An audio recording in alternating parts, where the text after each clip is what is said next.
where my guests can find you. Yes, I am Isaac Murden. First of all, I want to say thank you for having me today. First of all, I can be located on YouTube on the Isaac Murden Network. And if you guys have Podbean, you can reach me at imurd96.podbean.com. That is my podcast called The Den. It's Stories for the Soul. So first of all, I'm a father of four. I'm currently from Washington, D.C. Um, I work for a medical hospital here in New York City. And what I do, I'm a clinician and I oversee a rehab unit in New York. And what we do is we try to guide and help individuals that suffer from alcohol and substance abuse, violence prevention, back into the community, transitioning back into different rehab programs, outpatient treatment programs, housing programs, long-term treatment facilities, and everything else that's associated with getting men and women back to society so they can be productive members of society. So that's just a little piece of what I do. Perfect. Thank you for sharing. It sounds like you have quite the what's the word I want to look for? It's like you have quite the food on your plate, as they would say, right? Like you're helping so many other people in this life. So how did you get into that? Well, actually, me personally, I'm a recovering addict myself, and it was something that just fell into my lap once I moved here to New York. And I started off in mental health. I did mental health for about 4 or 5 years, and then I started working at a level 2 facility for children called Lincoln Hall. I'm currently an administrator there. I'm still working there part time on the weekends.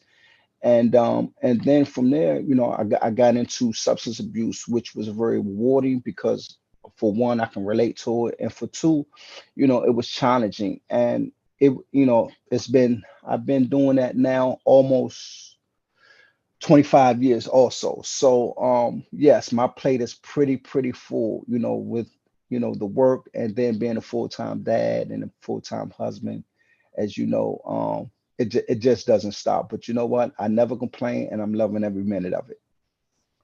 Working with those who are recovering from addiction and things of that nature, you must come across many parents who are trying to bounce back and make sure they're clean, or at least in a position to continue to be the parent that they would always wanted to be.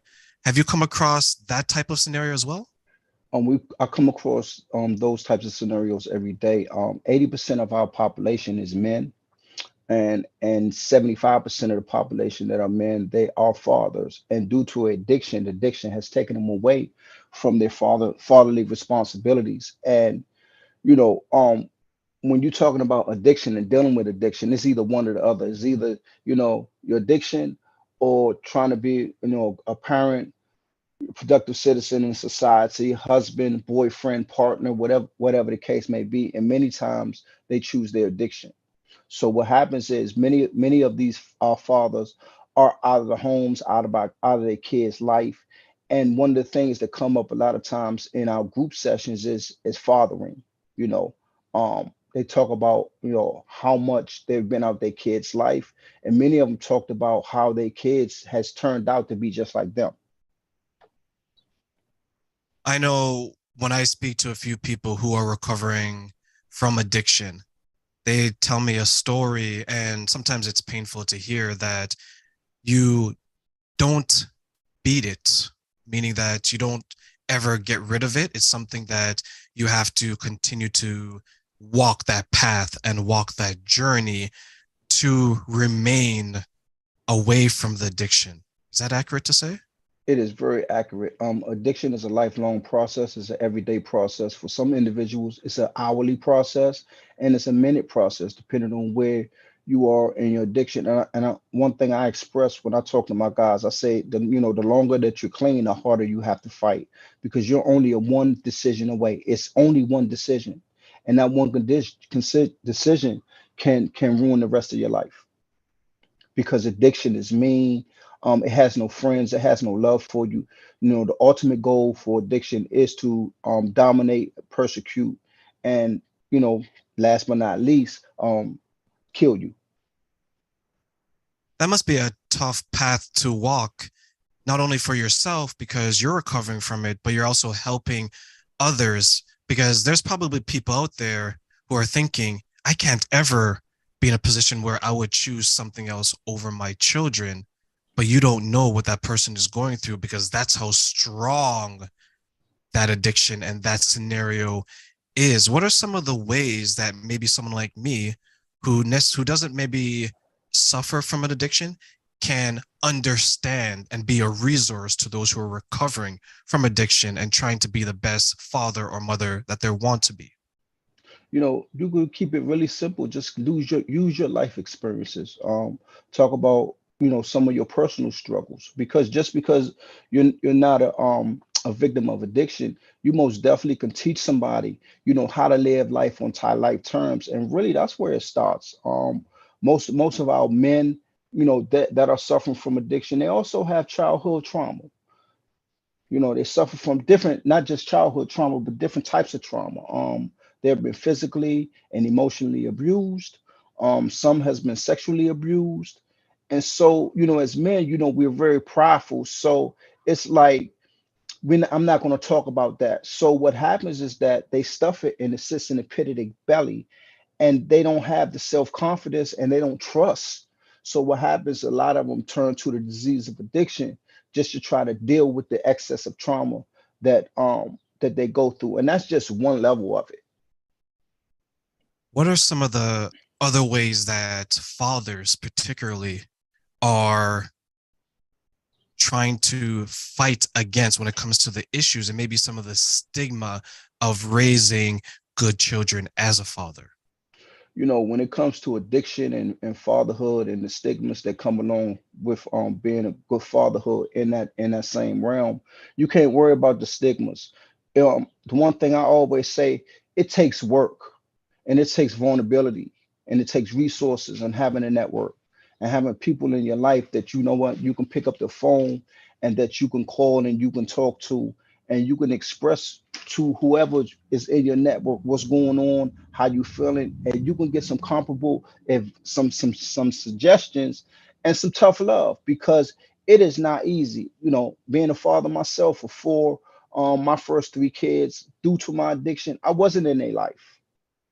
So, I tell people all the time, the Lord gave me one more chance. I have a 22-year-old at home. And when he was born, the one thing that I knew that I hadn't acquired was the skills to be a father. So, I just asked the Lord to give me the strength and allow me to let this little boy, this brand new baby into the world, teach me how to be a father. And I worked on it. And in that process, working on trying to rebuild relationships that were torn because of your addiction, because of your absence, it takes work. And sometimes you don't have to go through that pain and that misery. You're gonna have to look at it in the face, and you're gonna have to deal with it the way that it is. There's a saying out there that I always love, and I shared with a number of men out there where your struggles in your life will help you to be a better person. But the family That's that so you true. create, absolutely, but the family that you create will help you to be a better man. How And true is that for you? well, for me, most definitely. Just going through those trials and tribulations of just reintroducing myself to the world, outside of my addiction, is one thing, but just learning how to be a father and trying to be the best father that I possibly can. Once again, I'm gonna say it's been work, and it's nonstop. It never stops. It's always something to learn, and sometimes your past creeps up in certain situations where you're gonna have to look at it sometime. And just like I say, the more work and the longer you do, the easier it becomes. Then you have acquired the skills to have those tough conversations with your kids, and you can be honest with them and tell them why you were the person that you were, and that wasn't you, and the person that you are now is the person that you want to continue to become. What are some of the things that you learned as a father that you'd like to share with us? There's no manual out there how to be a parent, especially being a father. And as you talked about earlier, there's so many stigmas. It's you got the absent father. You have the father that's there, but that's not there. And then you have the father that's there that also struggles with his own personal, his own personal demons. So for me, one of the lessons that I learned at being a father is learn from the situations that are around you. You know what I'm saying? You got to let your ego go as a dad. And sometimes, you can't be one way or another. It's a life balancing act, especially with your kids. Being able to, I had to learn how to listen to understand my kids because sometimes, as parents, we feel as though like we know everything.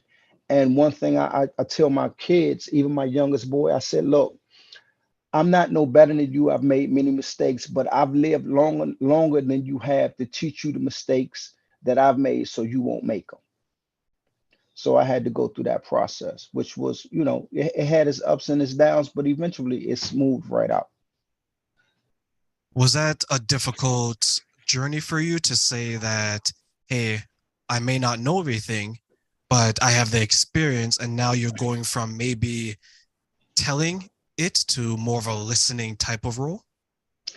Due to the type of work that I do presently, it made it really, really easy because I was, going to work every day and doing the work that you do. What happens is that you see yourself through the clients that you service, and you begin to hear and you begin to see some things, and it really humbles you. So in the beginning, it was very tough. That process was very, very tough. But as time went on and the years went on, and I became better as a person, not so much as a father, just as a person, fatherhood, got much, much easier. Those conversations got easier. You mentioned earlier on that 80% of the people that are in the population of where you work with, they're men, and Yes. 75% of that are fathers. That sounds like a large amount. And I know sometimes we seem to forget that the resources allocated to men and to women are different. The Yes. resources allocated to mothers and fathers are different. And how are some of the ways that maybe as a society that we can make sure that we're always showing up for the fathers out there who need continuous help? First of all, we got to get to a place where we can't continue to look down on our suffering addicts, because addiction is just like, smoking marijuana and all those other things. You have a high level of addicts that are addicted to pain medications.